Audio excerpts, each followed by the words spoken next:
Hey everybody, welcome back. We're here in Anguilla. My voice isn't 100% yet, so please bear with me, but we're here today to check out the new Nvidia driver 576.88. There's nothing specific to Microsoft Flight Simulator in this driver, but we'll give it a test and see how we do here. Let me give you a quick look at my settings. These are the standard settings that I run. That's my monitor resolution, DLSS quality, DLSS frame generation using the FrameGen mod, global rendering quality, pretty standard stuff for me, the 205, 155. I've set buildings to high just to get a little bit more performance, same with off-screen terrain pre-caching. Trees I've got to high, a couple of these things I've got to high just to save a little bit of VRAM. Texture resolution, same thing, anisotropic filtering 8. I've started kind of a different philosophy. Instead of cranking everything up and just going down a little bit on some things to try and get better performance, I've kind of decided where I'm willing to compromise and then worked up from there. But we'll get to that at some point in another video. Road traffic is another thing. Like, I don't need ultra road traffic. I do like sea traffic flying around the Caribbean. Other things like water waves are very important to me, and clouds are very important to me. So these are the things that I like to make sure I have cranked up. So I'm willing to compromise in certain spots, even though I don't necessarily feel like I have to. But it's nice to kind of be to have a lot of headroom, I guess is the way I would put it. So you can see 6.6 gigabytes of VRAM, and let's get to it here. We'll get our external power supply on. And the other thing I've done is I've made a few changes to try and get rid of landing stutters. Now, I'm not talking about the approach stutters. The approach stutters the other day I had in a stream that I did were atrocious. So I'm talking about the landing stutter, in particular the touchdown stutter. So let's see. I'm going to see whether the changes I made have made any difference here. So we'll go rotating beacon on, mixtures and props full forward, master and battery switches on, fuel pumps on. We will open the fuel valves. Mags on. Normally you'd start these with mags on number 1, but for simplicity's sake, we do it this way. Take a look outside, make sure there's nobody out there to kill or maim. And get rid of the menu. Good start there. Oil pressure is good. Let's take a look at the left prop. It is clear.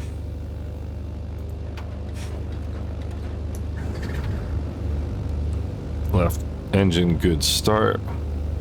Window is closed. All right, so let's go up here. We'll turn the fuel pumps off. And come down here and turn the external power supply off. Nav lights coming on. Alright, so, and we'll go avionics master on. Transponder on standby. Lean the mixtures for taxi. Remember, you cannot lean the mixtures too much for taxi. If you lean the mixtures too much for taxi, the engines will stop and you simply start them again. The leaner you run the engines, the less carbon buildup, or the less opportunity there is for carbon buildup on the spark plugs. That's why we lean the mixtures for taxi, because if your spark plugs build up carbon, your engine will stop running, and that is an unfortunate situation. And it often happens at the worst possible time. For those of you who are familiar with Murphy's Law, as soon as the airplane gets moving, tap the brakes, make sure the brakes are working. So Murphy's Law says that whatever can go wrong will go wrong at the worst possible time. And Pilot's version of Murphy's Law is that Murphy was an optimist. Engine failures, that sort of thing. I've read thousands of accident reports in my lifetime, GA accident reports. Part 91, Part 135, charter stuff, that sort of thing. Mostly GA. And I've read some stories you would not believe about engine failures and things of that nature. And it's just it's astonishing sometimes. It's like there's something out there that literally just selects the absolute worst possible time for something to happen and then flips the switch and it happens. You know, it's pretty amazing. All right, that approach to final looks clear. That end of the runway is clear. This end of the runway is clear. We're going mixtures and props full forward. Set the flaps for takeoff. I skip an engine run up in this plane just because it's time consuming and not really a good excuse, but once you enter an active runway, turn your landing light on and leave your landing light on below 10,000 feet. That's for visibility. Remember when cars first started having daytime running lights? And you would see a car with the headlights on in the daytime and you go, hey, that guy's got his lights on. That's why we have daytime running lights, so the car's more visible. Same principle applies with airplanes. Leave your landing light on under 10,000 feet. Makes you more visible. All right, fuel pumps are on, flaps are set, mixtures and props full forward, seatbelts are secure, pre-departure checklist is complete. Trim is looking good. Let's get out on center line. And heading indicator checks with the runway number. Takeoff power is coming in. Takeoff power is set. Engine instruments are in the green. Airspeed is alive. Let's have a little bit of a crosswind here. There's 70 knots. Let's go flying, folks. And there we have Clayton J. Lloyd International Airport. I love arriving here. I hate leaving here. 400 feet AGL will bring the power back. Then we'll bring the props back.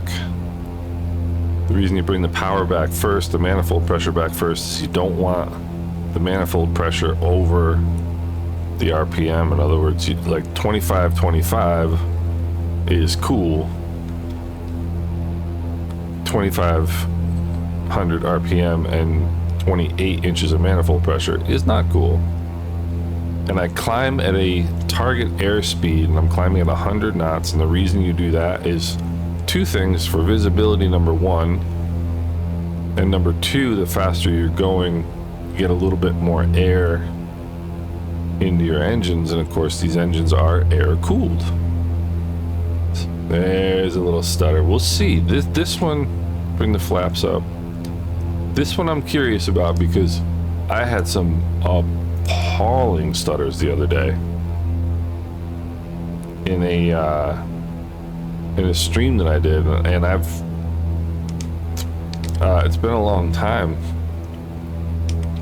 since I've had stutters. Sorry for the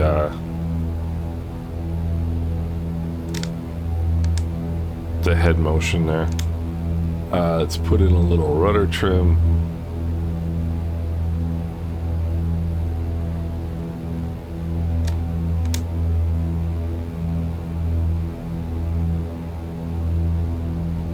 And our transponder is still on standby. We'll squawk altitude here. Alright, so 1,000 feet is what we're doing.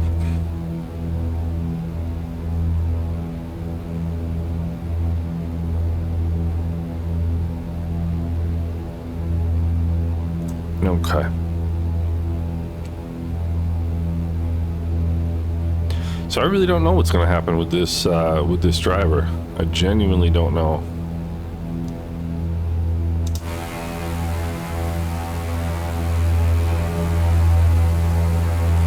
Beautiful sight today. Love those high altitude cirrus clouds. These up here. Those are actually ice crystals, believe it or not. That's what cirrus clouds are. ice crystals.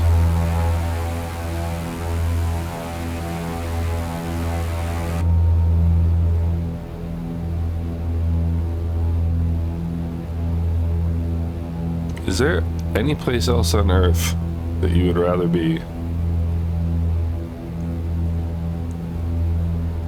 Certainly no place I'd rather be. I even enjoy I even enjoy being here in the sim, you know? And honestly, of course I really enjoy being here in real life. But I genuinely enjoy being here in the sim. It's just beautiful. It's the harbor and the yacht club over there.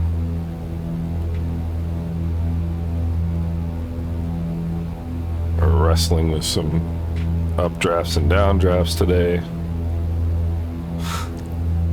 Which gets annoying, but in real life, this airplane, it's like sitting on your couch. I mean, it's so stable.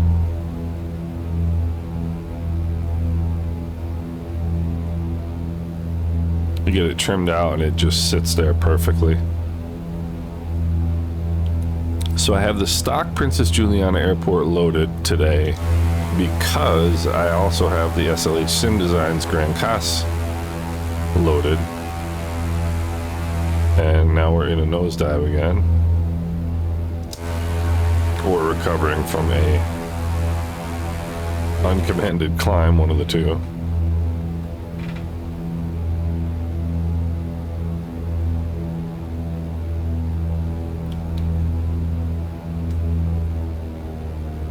It's a little odd. In real life, what these an airplane like this, which is built for passenger transport, essentially, in cargo, has what we call positive dynamic stability. There's SABA off the nose.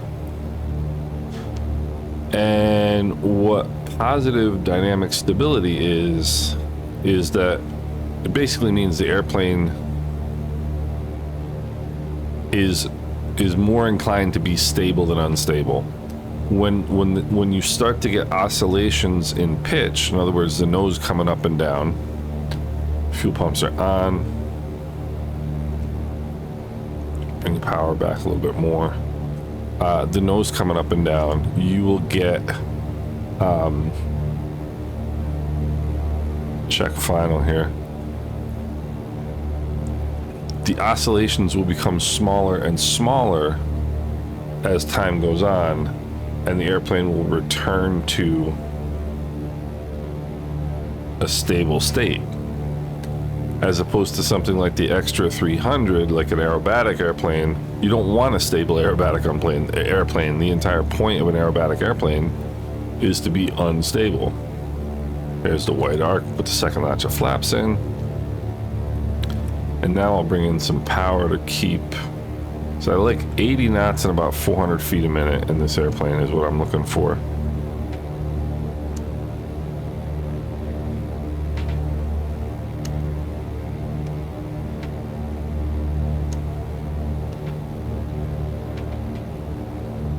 Still 4 whites in the pappies, which is perfectly fine.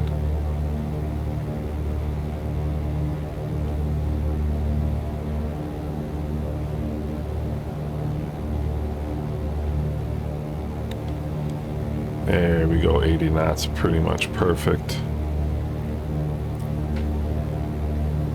Props are still back. The reason you keep your props back is for efficiency, basically. And the reason you shove the props, and noise, but you put the props forward on short final in case you have to go around and you get climb power. So mixtures and props full forward, fuel pumps are on, flaps are set even though they're indicating incorrectly. 80 knots. I've got all the energy I need right now, so I'm good to go. My buddy who flies this airplane in real life, he lands real short right here and then gets off on taxiway Bravo to get over to the cargo ramp. There's 70 knots, just a touch of power here. Let's see how we do. Nice and smooth here.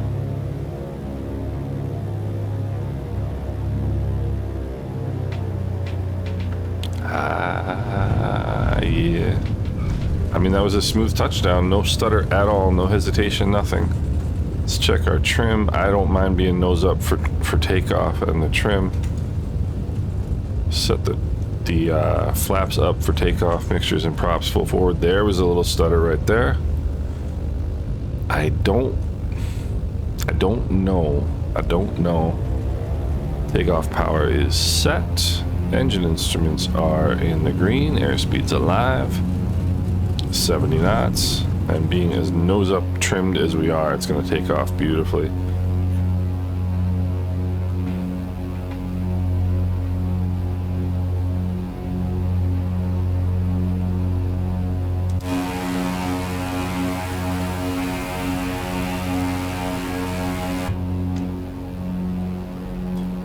We were talking before about speed.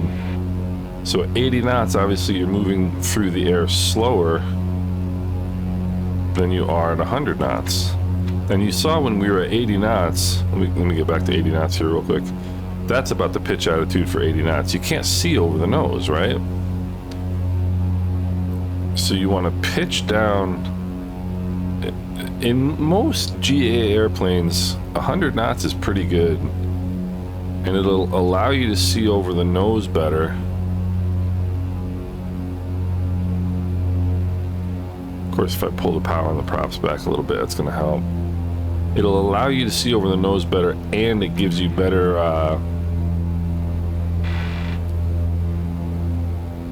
airflow to the engines.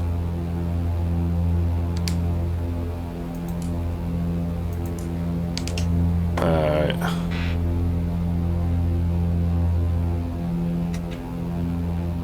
Still climbing like crazy here.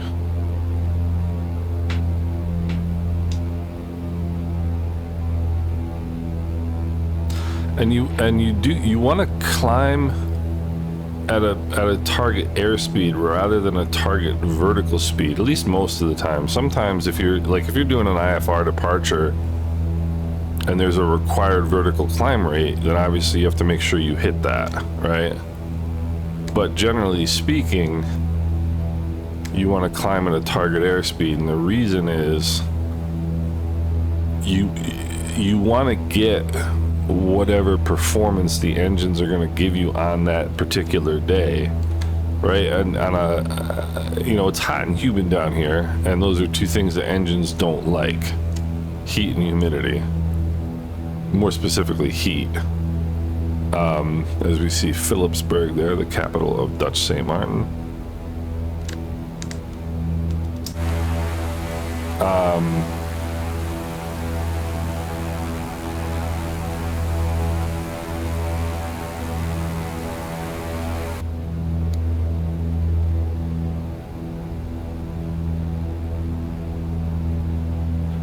But on a cold day, you're flying in January, your engine's going to give you great performance. It loves cold air. If you're flying in July, you're going to get much different performance because it's so much hotter.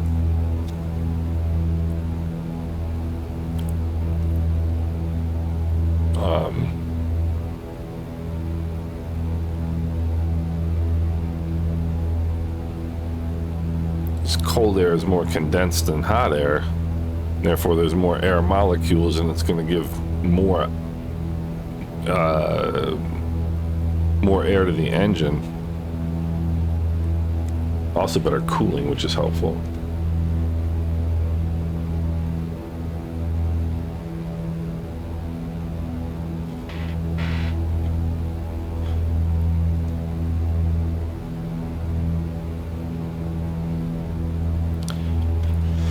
So there we are at 1,500 feet, trimmed out nicely.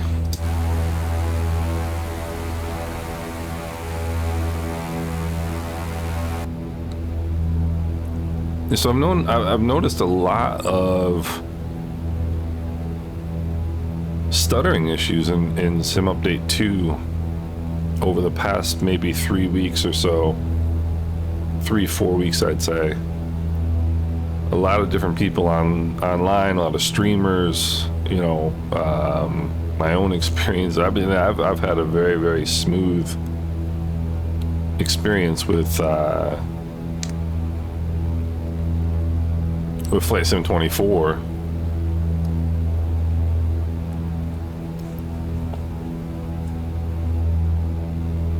I don't know quite why. I think that because this is streamed, I think it's just more inclined or more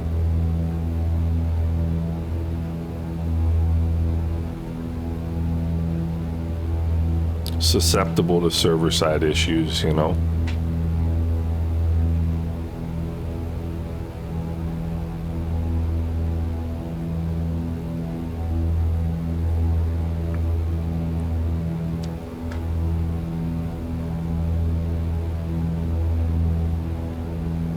This is going to be the big one. I had atrocious stutters here the other day.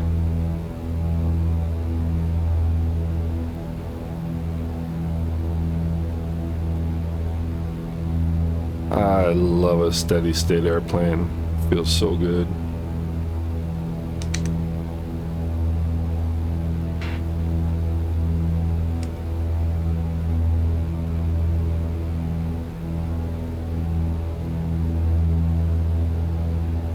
Everybody wants to use autopilots, and autopilots have their place, but you should be able to fly like this. Steady heading, steady airspeed, steady altitude. You really should be able to fly any airplane that you fly. You should be able to fly like this, basically hands off. There's a reason why they call trim the poor man's autopilot. Because it is thus. A well-trimmed airplane is just gonna continue doing what it's doing. Is it Newton's third law? An object at rest tends to stay at rest, and an object in motion tends to stay in motion until acted upon by an outside force. And if I got that one right, I deserve an award. All right, so here we are.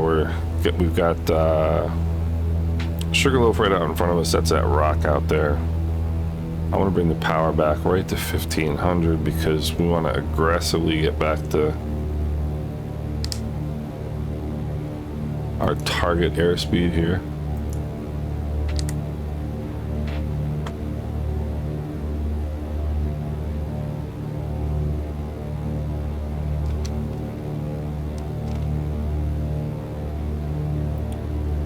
Is 115 knots, first notch of flaps.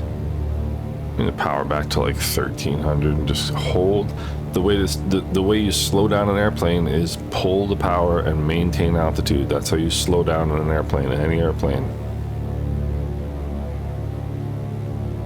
All right, fuel pumps are on. There's the white arc. Full flaps coming in. And we're gonna do it the new way today. Excuse my voice, sorry about that.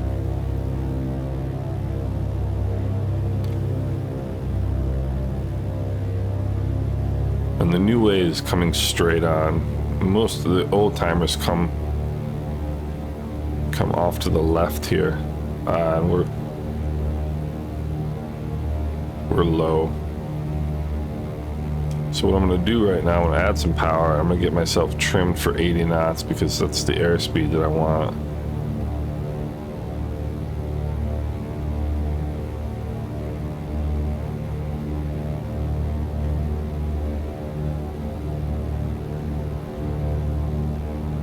Can you give me 80 knots, please?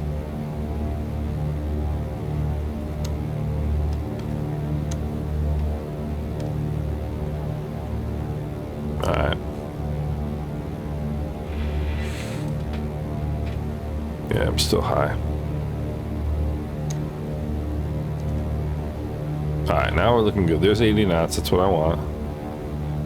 Coming straight on.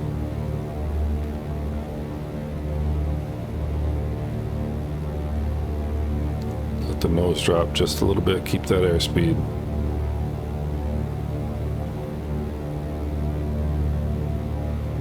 Notice to increase the airspeed, I let the nose drop. The nose is how you control your airspeed. Your pitch attitude is how you control your airspeed, not engine power.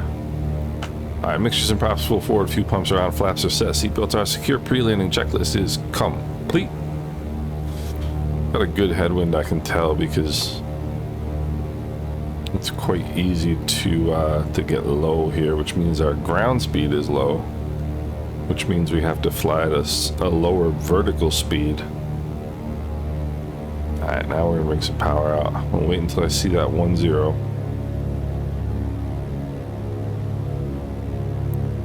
There's the 1-0, and I want to keep that right there. Keep it in the same position in my windscreen.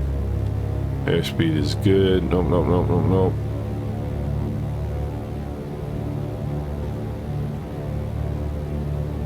Power out.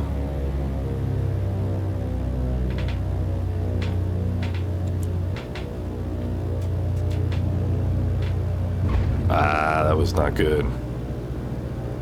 Still flying. Still flying. That was not good. But no stutters at all there. Alright, lean the mixtures for taxi.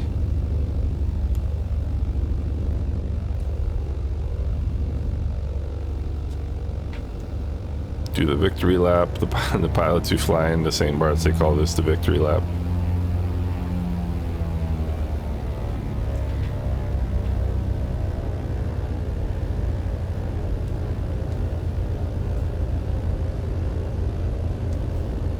Alright.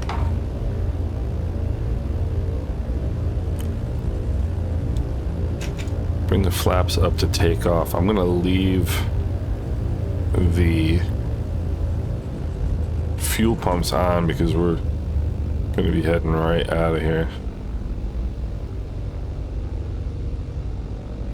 So I think the stutters that I experienced the other day were more sim related than driver related.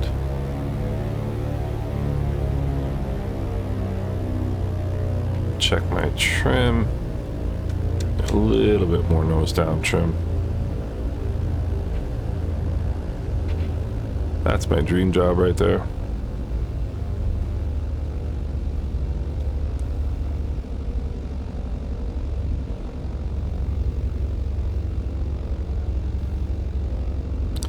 Alright, we'll go mixtures and props full forward. Fuel pumps are on, flaps are set. And let's get going here. We'll head over to Grand Cast and we'll call it a day over there.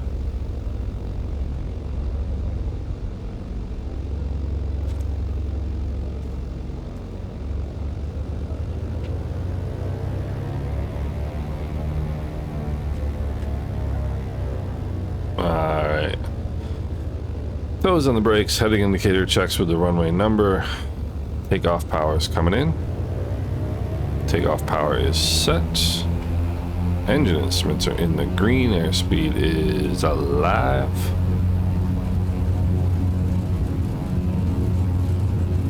I'm going to see if this happens. So a properly trimmed airplane, look at that. I did not touch the yoke. I still haven't touched the yoke. A properly trimmed airplane will fly itself off the ground at the appropriate airspeed.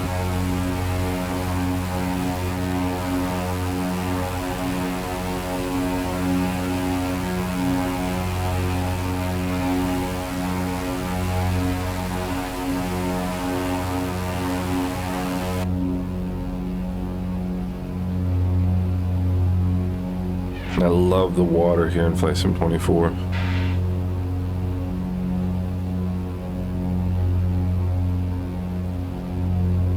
Man, full pressure back.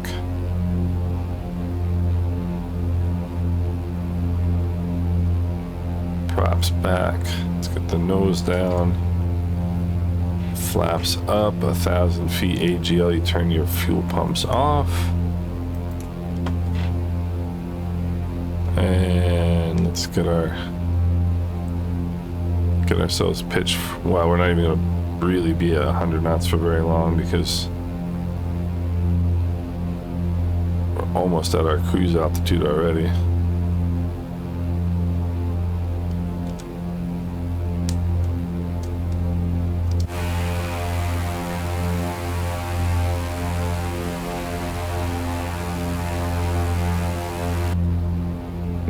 Okay. And 50 feet below your cruise altitude, push your nose over, pull your power back. Pull your props back. Look at that. Right on altitude. Now the trick is to stay there. As the plane accelerates, we're going to have to keep trimming nose down.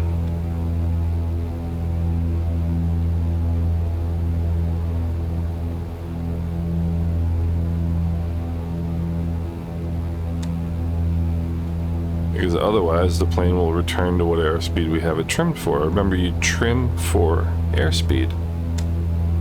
And good pilots trim more than bad pilots. And I mean, you can generally get away without trimming as much as you should. It just makes your life more difficult. As a pilot, it just makes things more difficult than it needs to be. Because as I was showing you when we were coming into St. Bart's, a well-trimmed airplane just sits there. Doesn't, you know, requires no control, very little control input anyway.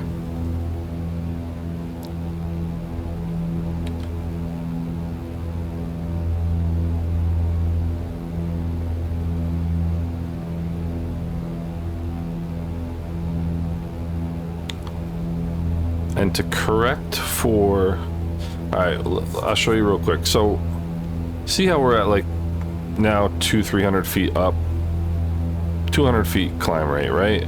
So you could push the trim down. You could push trim nose down to level that out, but that's the wrong way to use trim. What you want to do, is push the yoke forward until you get to level flight, and then add a little bit of trim to hold it there. So you establish the pitch attitude that you want, or the airspeed that you want, or the vertical speed that you want, and then you trim to stay there. You can trim for vertical speed, but what you're really trimming for is airspeed. Once the airspeed changes, then your vertical speed is going to change. The airplane's always going to try to get back to whatever airspeed it's trimmed for. But see, right here, I'm trying to trim for level flight,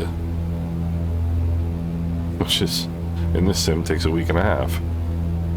But what I'm really trimming for, even though I'm trying to trim for level flight, what I'm really trimming for is airspeed.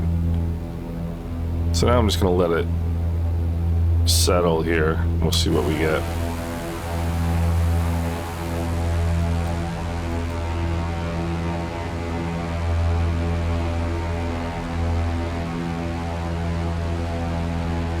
Main thread is looking good. I haven't really looked at the stats. I've been too busy talking and flying, but main thread is looking really, really good. And I know some people will say, well, that's because you're flying in the middle of nowhere. Then I would encourage you to come down and fly in the middle of nowhere with me, because it's a lot of fun.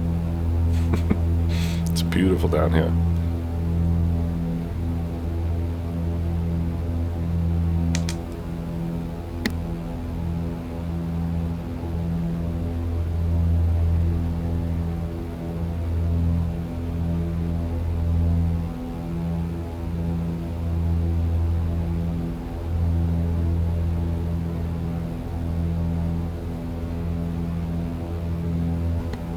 Okay, just send my wife a text message right there. Because for those of you who are aware, it is British Grand Prix weekend. So P2 is starting in 3 minutes, and my wife doesn't like it when we start P2 late.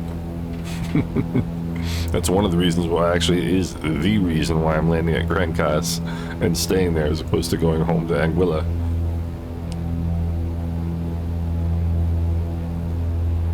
Because that would add another 15 minutes to the flight, and my wife would be unhappy. There is, I guess that place, let's see. Right over here is a cool little hotel. There's a ton of little hotels along here. And you can get an Airbnb in here for like 70, 80 bucks a night. It's incredible. You can see the jet skis from SLH Sim Design's scenery right here of Grand Cass. But fun little area right here, but this beach is a lot more windy and surfy than the other side of the island over here. It's a lot nicer in Grand Cass. The beaches, anyway. West side beaches are better than east side beaches in the Caribbean. Again, aggressive on the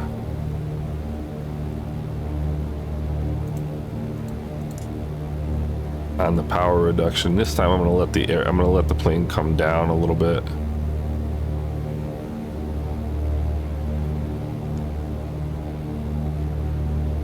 Well, I guess I'm not.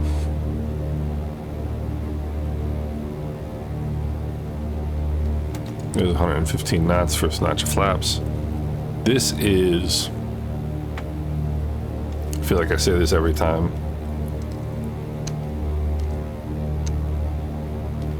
This is the nicest beach in St. Martin right here. There's absolutely nothing to do there. But the beach is stunning. I mean, there's like maybe one or two little restaurants. But the beach is absolutely stunning. That was where I spent my first night in the Caribbean, was right in that building right there. And that was the point at which I said, what have I been doing with my life?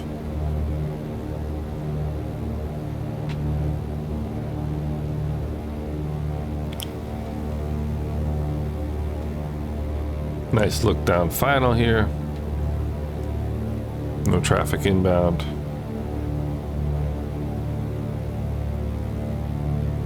This is where we stayed for our honeymoon. Got married over there, honeymooned over here. There's there's the White Ark rather.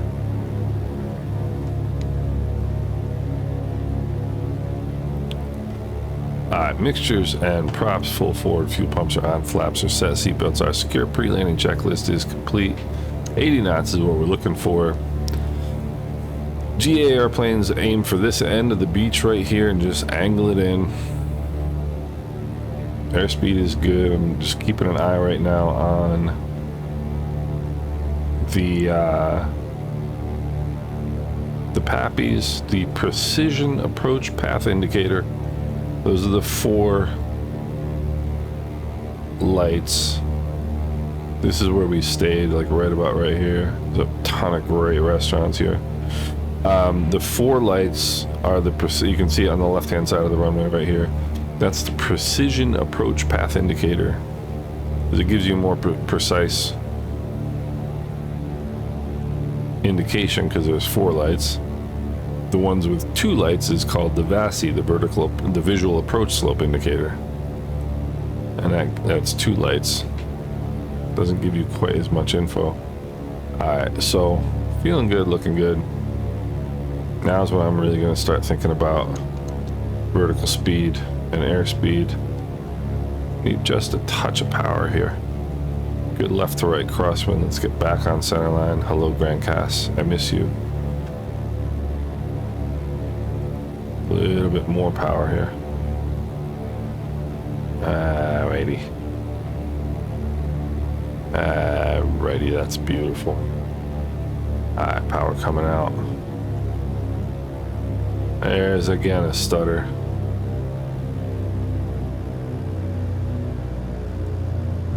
I can't judge how far above the ground I am in this airplane. I mean, I've only flown it for like 10,000 hours. Another little hesitation there. There's another one. You know, those last 2 stutters actually were at the exact time I set brakes. I wonder if there's a correlation there.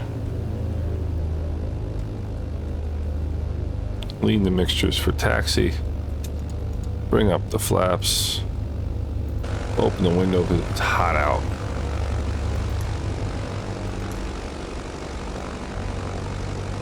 So I don't know. I mean, I think there's something going on sim side, server side in the sims, that's causing some issues. You know, because with this sim, they can make little adjustments to things without us really knowing. You know what I mean? So I don't know. But the sim itself is different than it was a couple weeks ago. It's just that simple. It's just that simple in my opinion. There's something that's changed. It's causing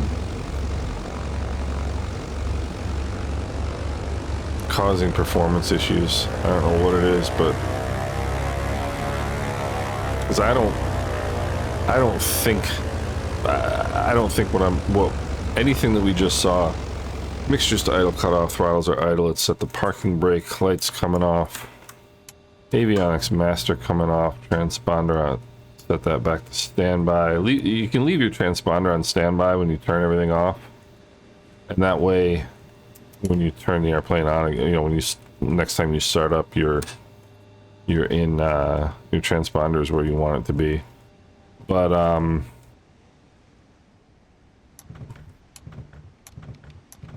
you know, I don't know. I'm convinced there's something else going on. I'm unsure of what it is, but I don't think any of the stutters we saw were driver related. That being said, can I recommend this driver unreservedly? No. I mean, the last one was excellent, so I would, if you're having excellent performance on the last one, just stay on it. I'll stick with this one and see what we get going forward, but I hope you guys are all doing well. Hope everybody's having a good 4th of July weekend in the States. Everybody else worldwide, take care of yourselves, be well, and we'll talk soon.